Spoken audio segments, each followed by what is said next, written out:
Di Indonesia ada suatu demam yang sudah sangat kita kenal, masih sering terjadi, dan kalau parah sayangnya bisa mematikan. Apa itu?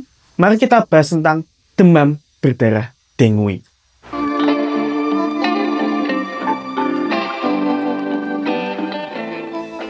Jadi demam dengue adalah suatu penyakit yang disebabkan oleh infeksi virus dengue, yang serotip virus ini bisa berkisar dari DENV1 sampai DENV4. Virus dengue ini disebarkan oleh nyamuk, dan sampai sekarang dengue adalah penyakit virus karena nyamuk yang paling cepat menyebar di seluruh dunia. Nah, sebenarnya seberapa bermasalah sih dengue ini? Di seluruh dunia, dengue itu mengenai banyak sekali pasien, tingkat kematiannya pun tidak sedikit. Dulu di tahun 1990 itu mencapai 14.000 orang itu meninggal karena dengue. Di tahun 2017 itu meningkat dan mencapai puncaknya di tahun itu sekitar 31 orang tuh meninggal karena dengue. Mengapa kok bisa begitu berbahaya? Ya nanti kita bahas. Untuk di Indonesia di tahun 2024 di bulan Juli itu ada 149.000 orang terkena dengue. Salah satu kenapa dengue itu sangat sulit dibasmi itu sebenarnya karena masih banyak nyamuk yang berkeliaran yang menyebabkan dengue ini. Lebih spesifik lagi nyamuk apa? Nyamuk Aedes aegypti betina atau bisa juga oleh nyamuk Aedes albopictus. Nah, sialnya nyamuk Aedes ini itu adalah nyamuk yang sangat domestik. Maksudnya, dia itu banyak tinggal di sekitar manusia. Nah, nyamuk Aedes ini dia berkembang biak terutama di air. Tetapi telur nyamuk ini pun di keadaan kering itu dia bisa bertahan hidup sampai berbulan-bulan. Dan sekalinya kena air lagi, dia baru akan lanjut berkembang biak. Nah, virus dengue ini sebenarnya itu siklus hidupnya itu hanya berputar-putar di manusia dan nyamuk. Tapi dia juga bisa inangnya atau hostnya itu bisa juga di anjing. Nah, bagaimana seseorang itu bisa tertular dengue? Itu intinya karena satu nyamuk itu menggigit orang yang sakit dan menyebarkan virusnya itu ke orang yang sehat. Maka, beberapa faktor yang meningkatkan risiko dengue itu berhubungan dengan nyamuknya. Seperti misalkan, ada banyak air yang stagnan atau tidak mengalir di lingkungan kita, itu bisa menjadi tempat berkembang biak nyamuk Aedes ini. Kemudian, daerah-daerah yang tidak menggalakkan usaha pembasmian dengue itu juga beresiko, terutama di daerah-daerah metropolitan yang banyak nyamuknya dan juga masih banyak orang yang kena penyakit dengue.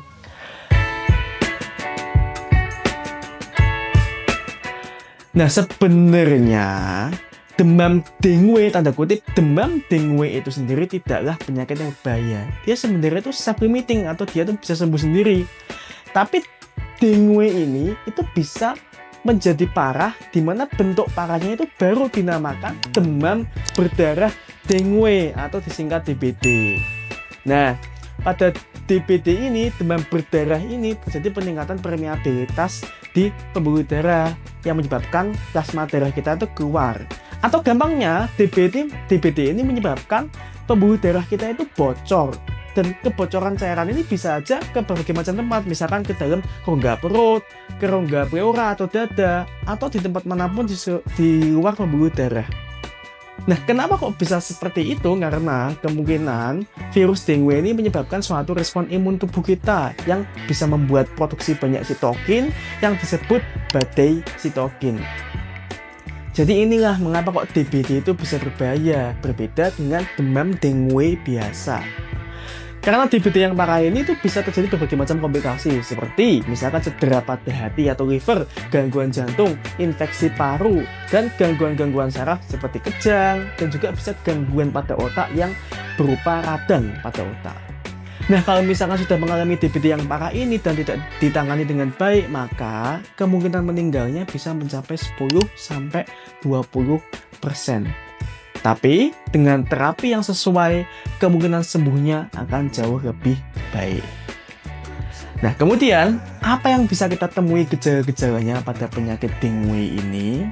Gini, umumnya demam dengue itu akan mengalami 3 fase, yaitu fase demam, fase kritis, dan fase pemulihan. Sebelum demam, virus itu akan inkubasi atau tanda kutip mengendap di dalam tubuh kita selama 3-7 hari. Tidak langsung menimbulkan demam. Nah, setelah 3-7 hari inkubasi, baru masuk ke fase demam. Di fase ini, tiba-tiba ada demam tinggi, ada gejala-gejala seperti nyeri kepala, pegel-pegel, tidak nafsu makan, nyeri tenggorok, rasa tidak nyaman di perut, serta bisa saja muncul bintik-bintik kemerahan atau ruam-ruam kemerahan. Nah, ini salah satu mungkin ciri khasnya DB ya. Jadi intinya kalau ada kemerahan di kulit, entah itu bintik atau ruam, itu bisa saja mengarah ke DB. Kemudian bisa saja kalau dicek laboratorium ada penurunan leukosit, penurunan trombosit, dan peningkatan hematokrit. Setelah fase demam ini, masuklah ke fase kritis. Sesuai namanya, fase ini adalah fase di mana kita sangat perlu waspadai, namanya juga fase kritis. Disinilah terjadi kebocoran pembuluh darah, dan kebocoran pembuluh darah bisa bertahan sekitar 24-48 jam. Nah, saat kebocoran ini, di fase kritis ini, akan muncul gejala-gejala bernamakan warning sign, gejala yang lebih parah. Contoh seperti nyeri perut, muntah terus-menerus, adanya perdarahan seperti mimisan, gusi berdarah, lemas, atau gelisah. Kalau pasien ini berhasil melalui fase kritis, maka baru akan masuk ke fase pemulihan, di mana nanti cairan atau plasma yang bocor itu akan diserap kembali dan secara klinis tubuh akan semakin membaik. Mungkin nanti akan gejala seperti gatal-gatal dan nantinya melambat, cuman umumnya kalau sudah masuk fase pemulihan itu baru baik.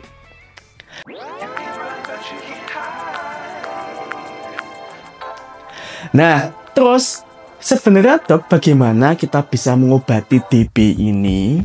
Memang sampai sekarang belum ada obat yang bisa mencegah atau mengobati DB.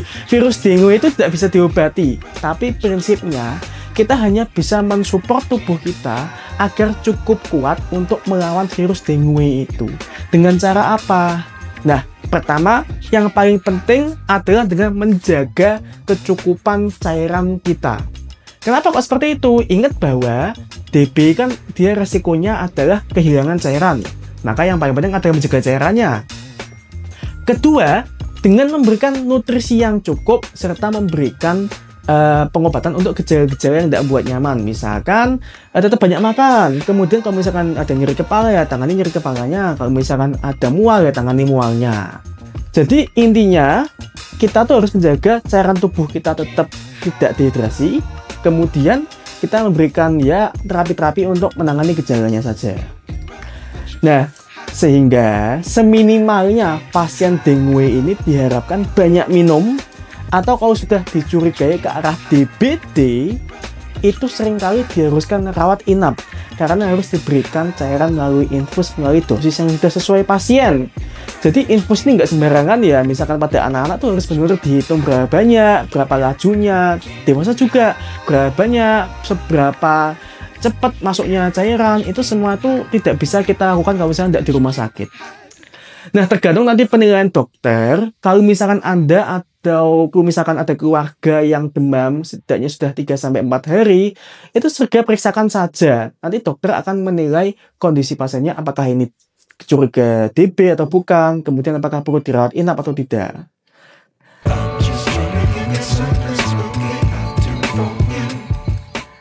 Nah, sekarang bagaimana dok cara kita bisa mencegah agar tidak kena dengue?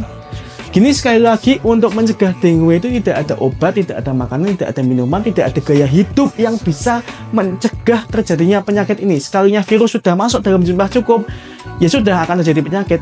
Tapi kita bisa mencegah agar kita itu tidak tertular dengue-nya dari awal. Dengan cara apa?